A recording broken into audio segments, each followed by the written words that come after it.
Cada vez que algo nuevo entra en tu vida, algo viejo tiene que salir para hacerle espacio. Piensa en la última vez que intentaste cambiar algo pequeño, una rutina de la mañana, la forma de responder cuando alguien te irrita, el hábito de revisar el teléfono antes de dormir, y recuerda cómo te fue, recuerda qué pasó en los primeros días, si es que llegaste a los primeros días. Porque hay algo que casi nadie menciona cuando habla de cambios, y es que el cambio no duele porque es nuevo, duele porque implica soltar algo que ya era tuyo, algo que ya era tú. ¿Por qué cuesta tanto dejar de hacer lo que ya no quieres hacer, si en teoría ya sabes que no te conviene, si ya lo has decidido, si ya lo has intentado antes, si ya entiendes exactamente qué está pasando y sin embargo el cuerpo vuelve solo, sin pedirte permiso, al mismo camino de siempre? Esa pregunta lleva mucho tiempo siendo respondida de formas distintas, desde la filosofía, desde la psicología, desde la neurociencia, pero hay una idea que atraviesa todas esas respuestas y que Hegel formuló con una precisión que todavía incomoda. Nada cambia sin pérdida. Nada nuevo puede instalarse si algo antiguo no cede primero, y la resistencia que sientes cuando intentas cambiar algo no es debilidad, no es falta de voluntad. Es el sistema haciendo exactamente lo que fue diseñado para hacer, que es proteger lo que ya conoce. Esto no es un video que va a resolver esa resistencia. No existe una explicación que la disuelva por arte de magia. Pero hay algo que puede pasar cuando entiendes desde adentro por qué el cambio duele. Y es que dejas de pelearte contigo mismo por el hecho de que duela. Y eso, aunque parece poco, cambia bastante la experiencia. Vamos despacio. Hay un fenómeno que los investigadores del comportamiento llevan décadas estudiando y que tiene un nombre técnico que no hace falta recordar, pero cuya experiencia sí reconoces inmediatamente. Es esa sensación de que lo que tienes, aunque no sea perfecto, pesa más que lo que podrías ganar. Es la razón por la que alguien se queda en un trabajo que no le gusta más tiempo del que debería. No porque no tenga opciones, sino porque la certeza de lo conocido, incluso cuando es incómoda, resulta psicológicamente más estable que la incertidumbre de lo posible. No es irracionalidad, es el sistema nervioso haciendo su trabajo. El cerebro humano lleva cientos de miles de años aprendiendo que lo desconocido es potencialmente peligroso, y aunque hoy en día eso desconocido sea simplemente un horario distinto, o una conversación difícil o dejar de comer algo que siempre has comido, el cuerpo no distingue bien entre amenaza real y amenaza simbólica. Reacciona igual, activa los mismos mecanismos de alerta, produce las mismas sensaciones de malestar, y esa incomodidad que sientes cuando intentas cambiar algo no es una señal de que vas en la dirección equivocada, es simplemente el organismo resistiendo la perturbación de su equilibrio habitual. Y aquí empieza algo importante que vale la pena entender bien. Cuando llevas tiempo haciendo algo de la misma manera,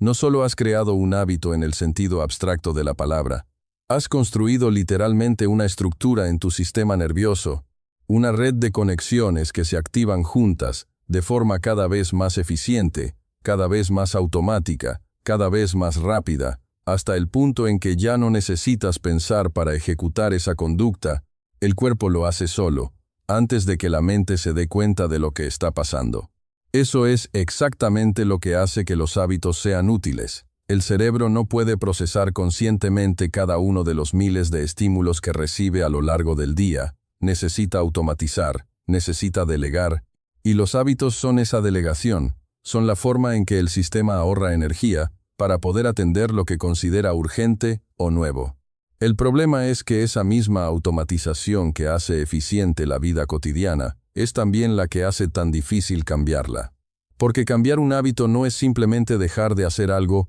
es interrumpir una secuencia que el cerebro ya ejecuta sin esfuerzo y reemplazarla por otra que todavía requiere mucho trabajo consciente. Y ese trabajo consciente se siente como fricción, se siente como esfuerzo, se siente como caminar contra una corriente que no ves, pero que claramente existe. Cuando alguien dice que el cambio es difícil, está describiendo eso de forma exacta, no está siendo dramático, no está exagerando, está nombrando algo real que ocurre en un nivel que la voluntad sola no puede controlar del todo. Y sin embargo seguimos creyendo que basta con querer más, con esforzarse más, con tener más disciplina, como si el problema fuera siempre un defecto de carácter y no una dinámica del sistema. Piensa en alguien que intenta cambiar la forma en que se relaciona con el trabajo, alguien que sabe que trabaja demasiado, que sabe que la urgencia permanente le está costando salud, descanso, presencia, y que aún así no puede dejar de revisar el correo a las 10 de la noche,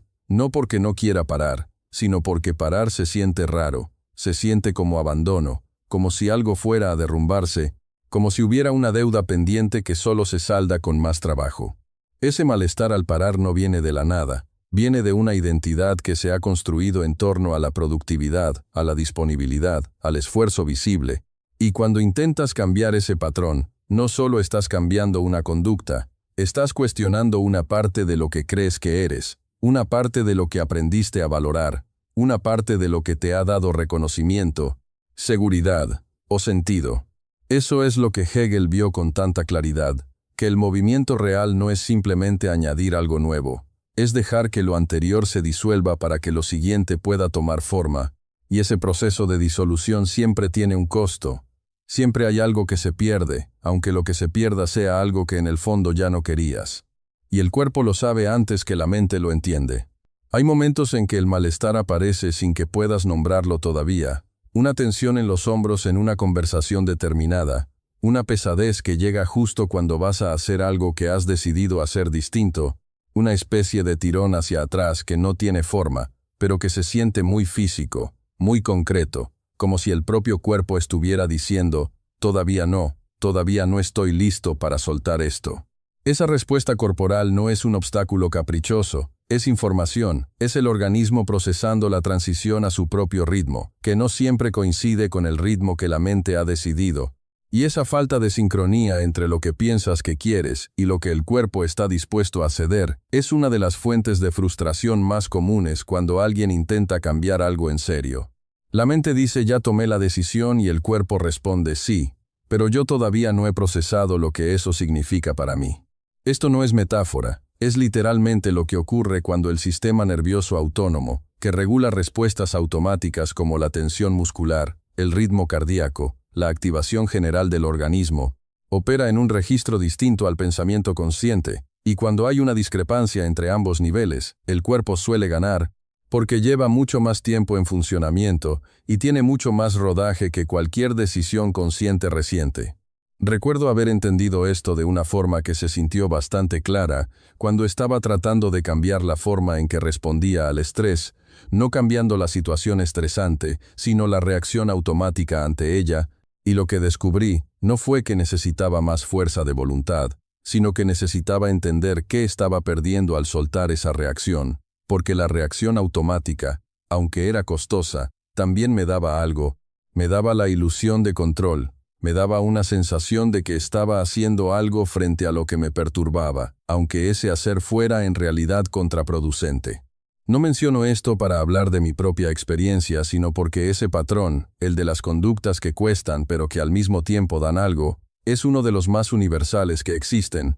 y entenderlo puede ayudar a comprender por qué el simple hecho de saber que algo no te hace bien no es suficiente para dejarlo. Hay una razón por la que lo sigues haciendo, y esa razón casi siempre tiene que ver con lo que perderías si lo dejaras, no con lo que ganarías. Volvamos a algo cotidiano. Imagina que llevas años siendo la persona que resuelve los problemas de los demás, en el trabajo, en la familia, entre amigos, siempre disponible, siempre útil, siempre con una respuesta, con una solución, con energía para lo que el otro necesita, y en algún momento empiezas a notar que eso te agota, que ya no quieres ser siempre esa persona, que necesitas espacio propio, y decides que vas a cambiar, que vas a dejar de estar tan disponible, que vas a aprender a decir no, y lo intentas, y en los primeros intentos algo ocurre, no solo externamente, en la reacción de los demás, sino internamente, en cómo te sientes tú. Hay una culpa difusa,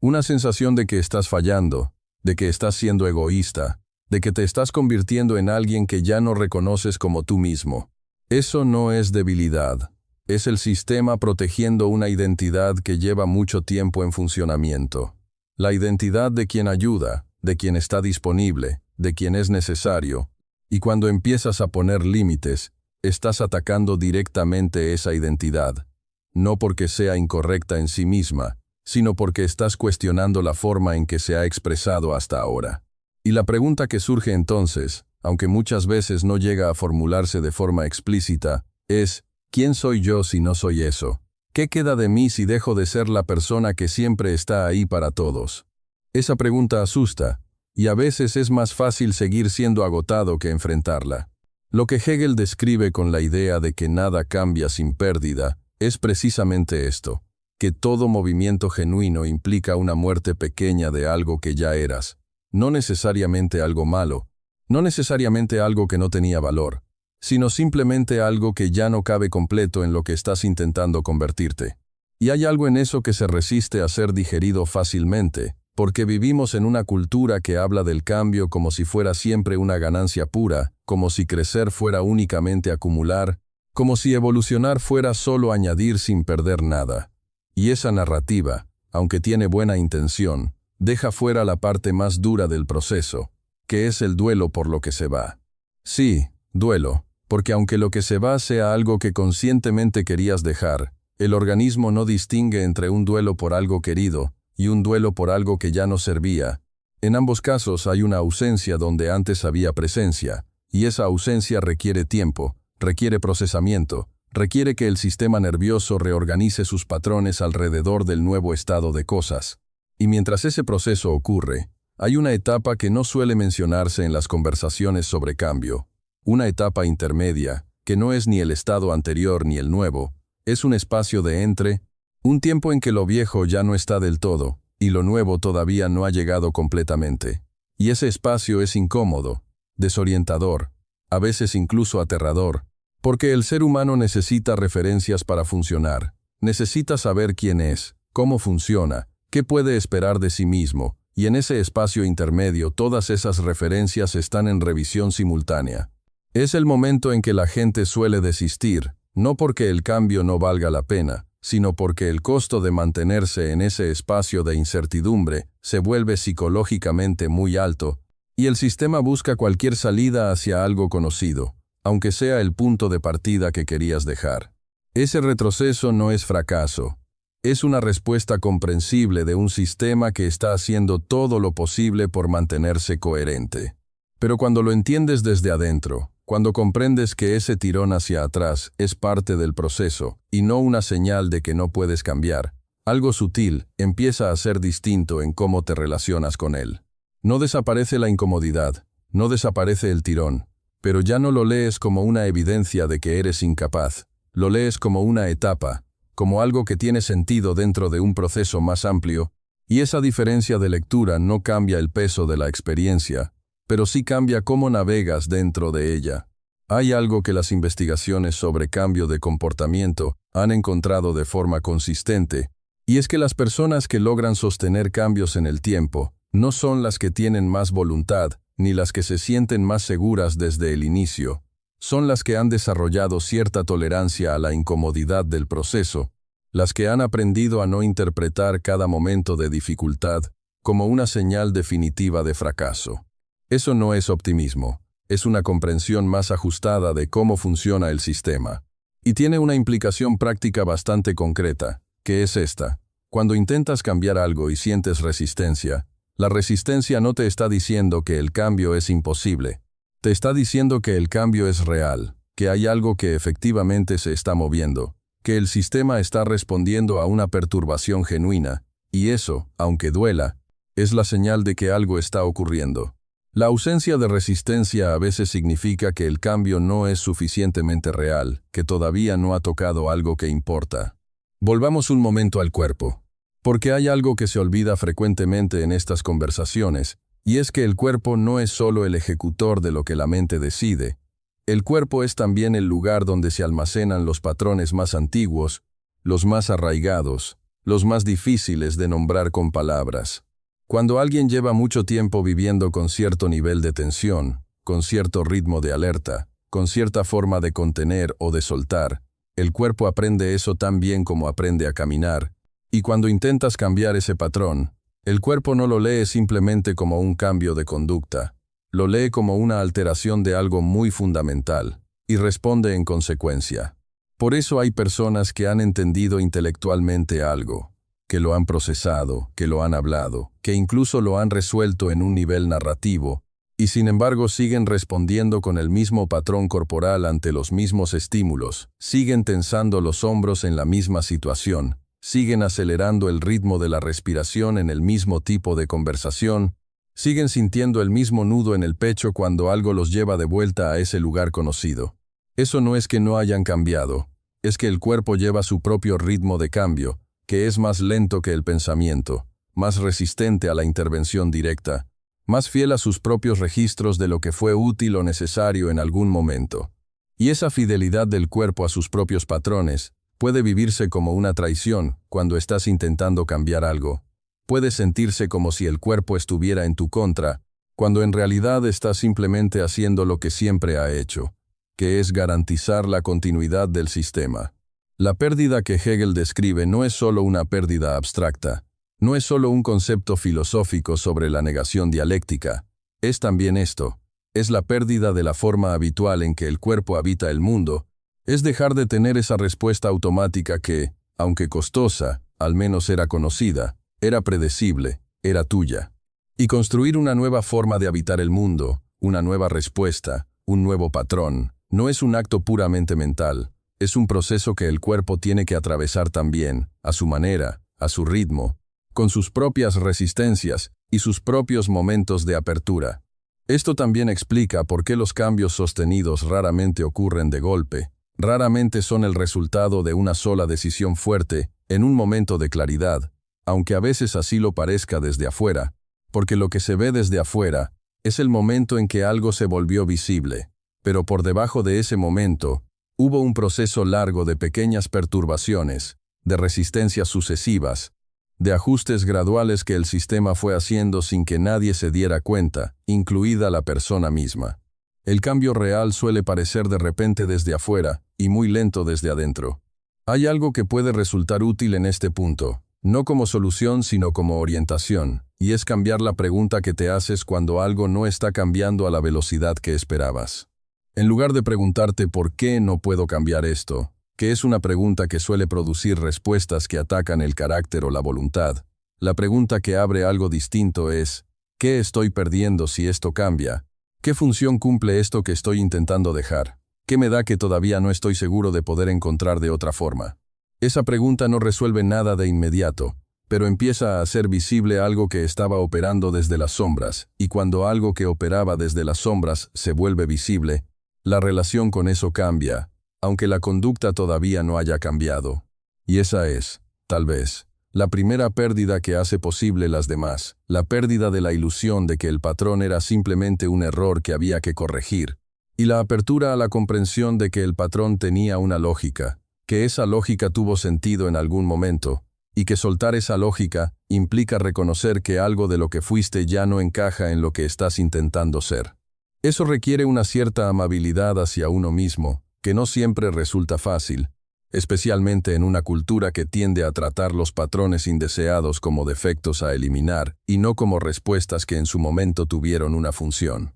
No todo lo que quieres cambiar fue un error. Algunas cosas fueron la mejor respuesta disponible en un momento determinado, y ahora simplemente han dejado de ser la mejor respuesta, y esa diferencia importa, porque cambiar algo que fue útil no es lo mismo que corregir algo que siempre estuvo mal, y la forma en que lo abordas desde adentro también es distinta. Cuando entiendes que lo que intentas cambiar tuvo sentido en su momento, la resistencia que sientes deja de ser un enemigo y empieza a ser algo más parecido a una despedida, y las despedidas tienen su propio tiempo, su propio proceso, su propia necesidad de espacio para que algo pueda cerrarse sin quedar a medias. Nada cambia sin pérdida, no como advertencia, no como excusa, no como amenaza, sino como descripción honesta de cómo funciona el movimiento real en un sistema vivo. Todo crecimiento deja algo atrás. Todo aprendizaje implica la caducidad de algo que antes se creía correcto o suficiente.